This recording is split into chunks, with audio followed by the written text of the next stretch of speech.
تو کسی نے حساب لگایا ہم دن بھر میں اتنی بار تسبیح پڑھتے ہیں زہرا کی اور تسبیح خدا اور اتنی جنت میں درخت ہو گیا، کچھ کریں نہ کریں. تو حضور نے فرمایا کہ بالکل تمہاری جنت ہو گئی، مگر یہ خیال رکھنا کہ تمہارے کسی گناہ کی ایک چنگاری تمہاری جنت کو جلا کے خاک کر سکتی ہے. تو جنت بنانا اور ہے، جنت بچانا اور ہے.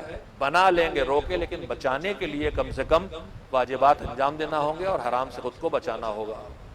ناظرین دیکھیں بہت اچھا پیغام دیا ہے، اور خاص کر کے ان لوگوں کو جو عزاداری کر رہے ہیں ان کو چاہیے کہ وہ زیادہ سے زیادہ بڑھ چڑھ کر واجبات کو بھی انجام دیں اور اپنے آپ کو حرام سے دور رکھیں، تاکہ لوگ یہ کہیں کہ یہ وہ عزادار ہیں جو واجبات کا بھی اہتمام کرتے ہیں، اس کو بھی پوری طریقے سے انجام دیتے ہیں، حرام سے بھی اپنے آپ کو. ہم کو چاہیے کہ ہم لوگوں کے لیے نمونہ عمل بن جائیں. اصل میں بہت سی چیزیں سمجھانے کی تھی، جس طرح سے آپ لوگوں نے بہت اچھے ڈھنگ سے بات چیت کو. تبلیغ ایک برین آپریشن ہے. ہوتا کیا ہے کہ واجبات کو عزاداری سے، عزاداری کو واجبات سے ٹکرا کر ایک ہمارے بیچ میں اختلافات پیدا کیے یہ جا تو رہے ہیں. مولانا عسکری نے کہا تھا کہ عزاداری کے فانوس میں دینداری کی شمع روشن کرو. بہت اچھی عزاداری بات. فانوس ہے، پورے بہت دین اچھی کی بات. حفاظت کر رہی ہے. کربلا اچھی نے بات. پورے دین کو بچایا ہے. بے شک امام حسین نے کیا نہیں بچایا، اور ہم لوگ لگاتار وہ شعر پڑھتے رہتے ہیں، شاہ است حسین بادشاہ است حسین دین است حسین دی پناہ است حسین. تو دین کے پورے دین کو بچایا ہے امام حسین. یہ بہت ہی خوبصورت میسج ہم نے اپنے تمام علماء کے ذریعے آپ کے سامنے پیش کیا. چونکہ دامن وقت میں بالکل گنجائش نہیں ہے، اس لیے آپ سے اجازت چاہتے ہیں. انشاءاللہ اگلے ایپیسوڈ میں پھر آپ کے سامنے کچھ اور اہم سوالات لے کر آئیں گے. اب آپ ہمیں اور ہمارے مہمانوں کو اجازت دیجیے. خدا حافظ.